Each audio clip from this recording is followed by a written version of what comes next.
Most men walk through life unaware, chasing affection, approval, and purpose through women, only to be left confused, broken, or discarded.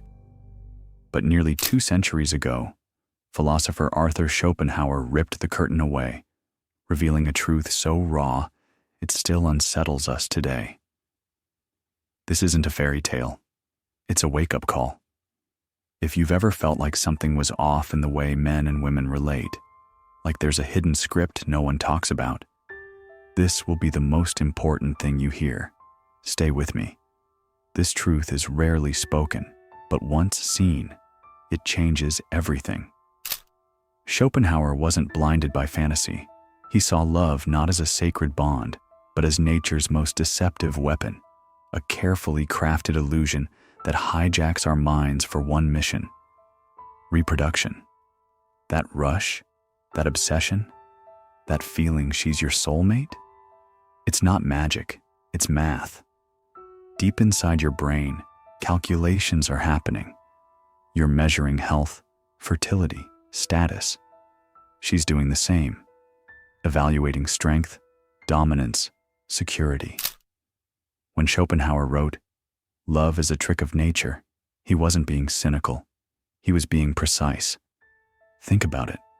How many stories end with a man giving everything for a woman, only to be left behind? That isn't failure. It's the expiration of biology's purpose. Women aren't choosing based on morals. They choose based on instinct, hardwired criteria that have outlived empires. And the biggest mistake men make? Believing love is based on fairness. Here's the part no one wants to admit. Attraction is not equal. It's selective. It's ruthless. It favors the strong, the dominant, the high value. Schopenhauer understood this before dating profiles, and social dynamics could prove it. Women are the selectors, and selection isn't democratic. It's survival-based. Emotional loyalty means nothing if you don't project strength. That's why nice guys often fail. Not because they lack heart, but because they misunderstand what triggers attraction.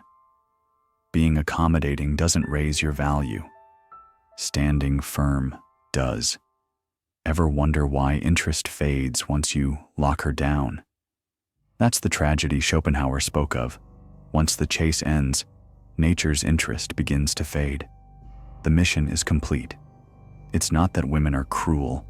It's that they're obeying an ancient code.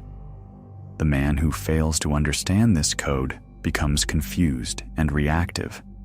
But the man who reads the pattern, he starts to lead. Society tells men to be selfless lovers, to open their hearts, to be emotionally available.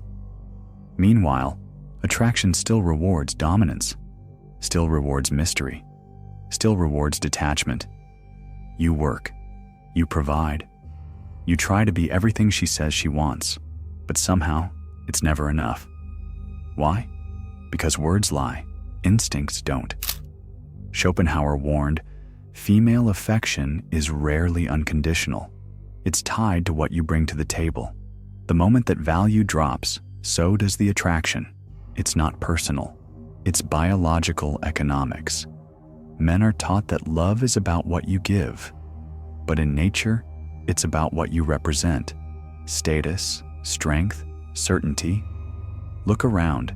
Countless men are slowly losing themselves trying to hold on to a woman who's already emotionally gone, and the world claps as it happens. Here's where the game turns silent and dangerous. Women don't dominate through force. They shape perception. They test, assess, and adapt. Men are taught to be direct. Women operate through nuance. What you think is a harmless conversation might be an audition. Schopenhauer saw this long before psychology caught up. Women developed their strength not through physicality, but through influence. They read emotions with terrifying precision. This isn't manipulation in the malicious sense. It's survival. The woman who could read power, who could test for weakness, passed on her genes. The one who couldn't, didn't. Every test she runs, how fast you respond, how quickly you chase, how much control you surrender, is her way of gauging whether you're the kind of man nature respects. The man who crumbles at emotion becomes the servant. The man who holds his frame becomes the mystery she can't unravel. But this isn't about blaming women. It's about seeing clearly. Once you understand that female nature isn't evil, it's instinctive, you stop reacting and you start responding. You stop seeking permission to be strong and you start leading with it. Schopenhauer wasn't trying to turn men against women. He was trying to wake them up, to strip away the illusion that love is unconditional or fair. Once you see that, the game changes. You stop being the man who begs and you become the man who chooses. You stop chasing love and start commanding respect. And here's the final truth, the one most men avoid.